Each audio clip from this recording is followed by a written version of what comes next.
Caller, you're live on the air. What's your name, comment, and or question?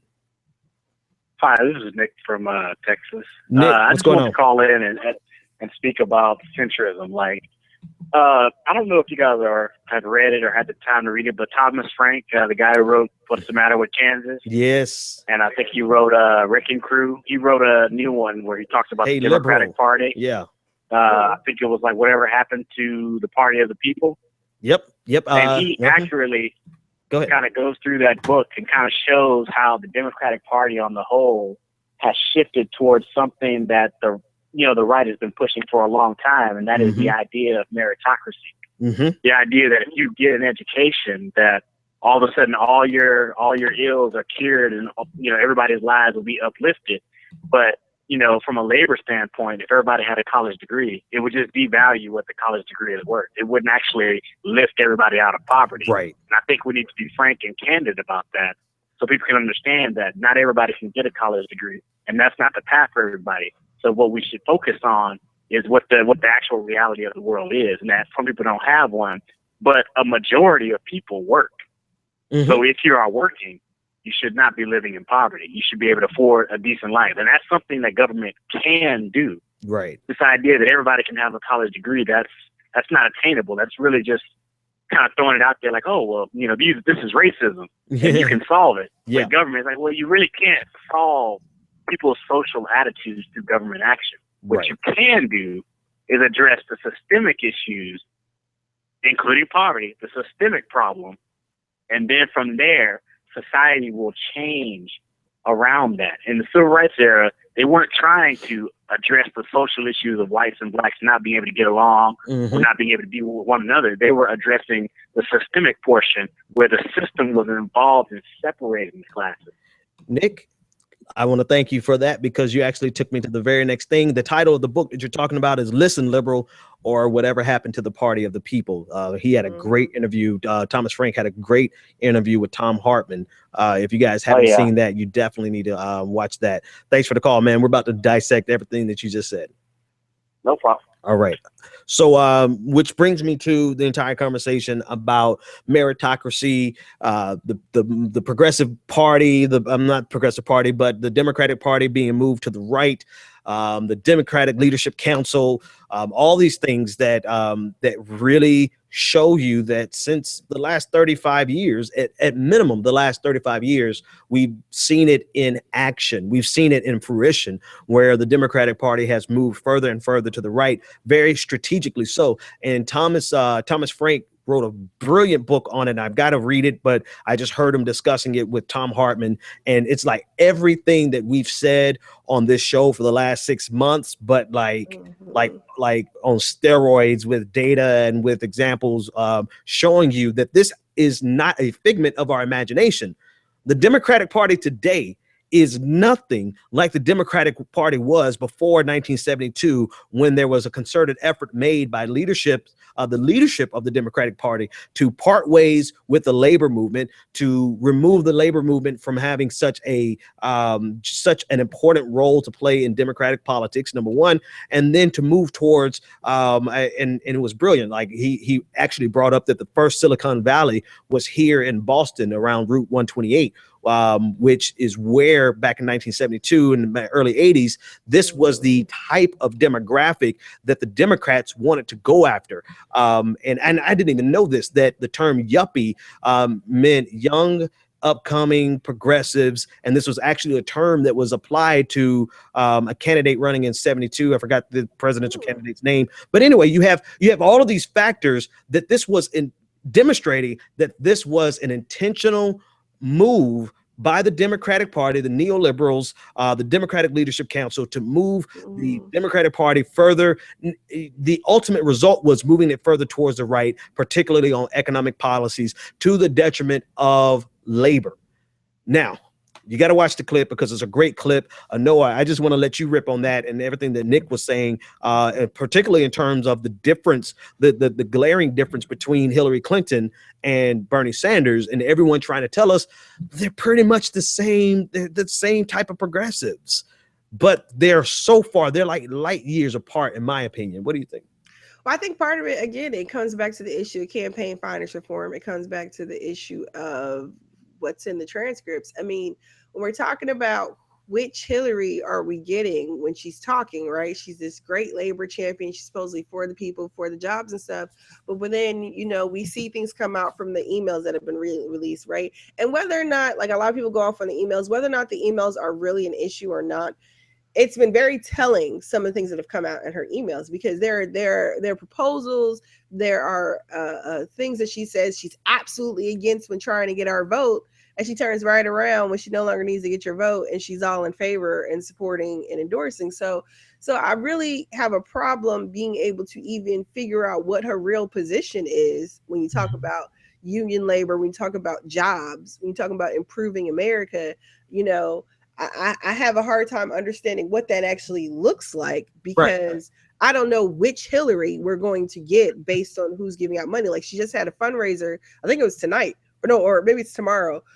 I don't know. She just had a fundraiser, another one of her fancy fundraisers in Seattle that's like several $1,000s a head type of gala. And it's like, if you pay $50,000, you get to meet her personally or whatever. Right. When people are shelling out this type of money for access, which Hillary is making the decisions when it comes down time to determining about, wage increases and things like that? Are you making decisions for those of us who can't afford to even buy a ticket to one of your events? We gotta, or are you making decisions for those who can afford to buy your attention?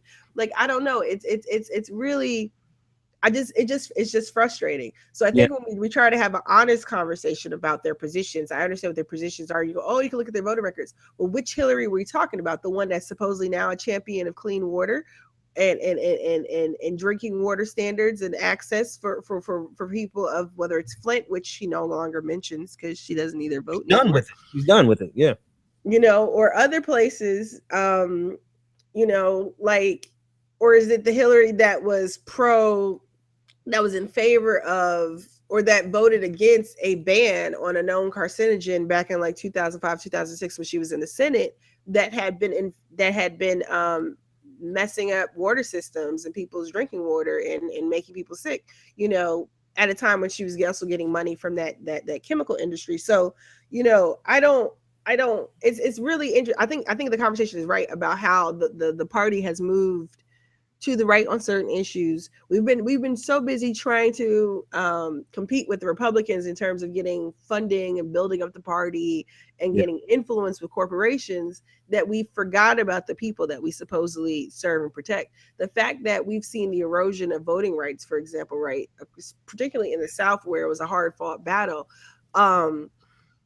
it's just ridiculous, because you want to say, like, where have you people been? Like, what were you guys doing while this was happening? Where were you? But they were too busy trying to chase, this donor here or there. I mean, we see it even now, voter suppression and many of the tactics being employed by the DNC and by Debbie Wasserman Schultz herself. Well, what does that have to do with the conversation about unions and stuff? I mean, well, because the DNC, the Democratic Party, has not been making decisions that benefit the masses of Americans, because supposedly we're the party that cares about everybody regardless of how they vote, supposedly.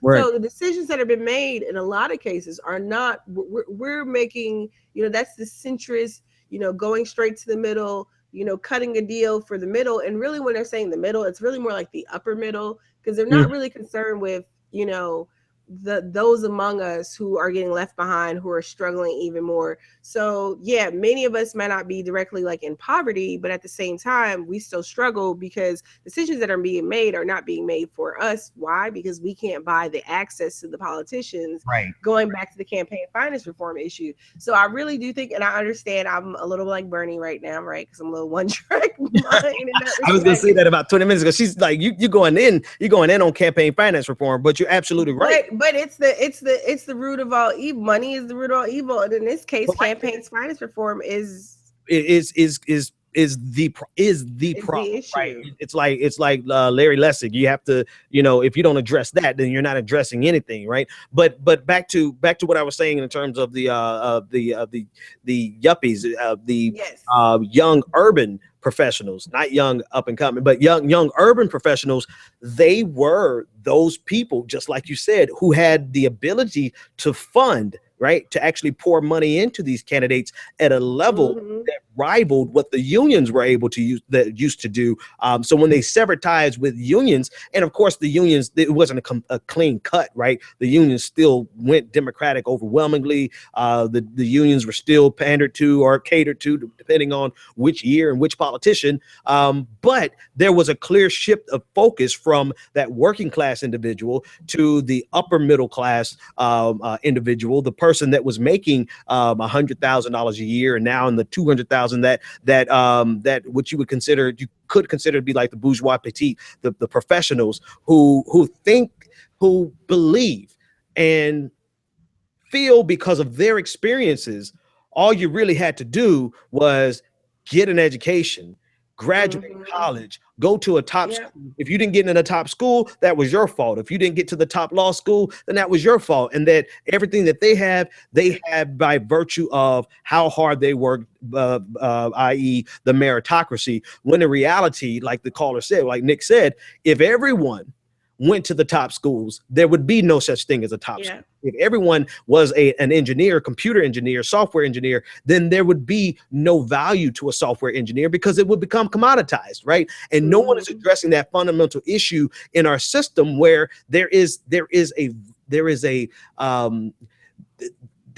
a intrinsic problem, a systemic problem to the way our system works, because if everyone were to get employed, if we actually had real full employment, it would be problematic to our economy. If everyone was to go to college, college becomes devalued. If everyone was an engineer, it would become devalued. And no one is addressing that underlying issue, but they still sell you the pipe dream of meritocracy, meaning all that you have to do, to be like us, all you have to do to be in this top 10% of educated elite is just make sure that you go to Oxford, make sure that you're a Rhodes Scholar, and then you have the right to run the country, even though your perspective and your experiences have come as a result of this closed loop, this closed bubble, or this reaffirming prophecies, these reaffirming biases, rather, this bias confirmation. Everything that you believe comes from this bubble that you're in.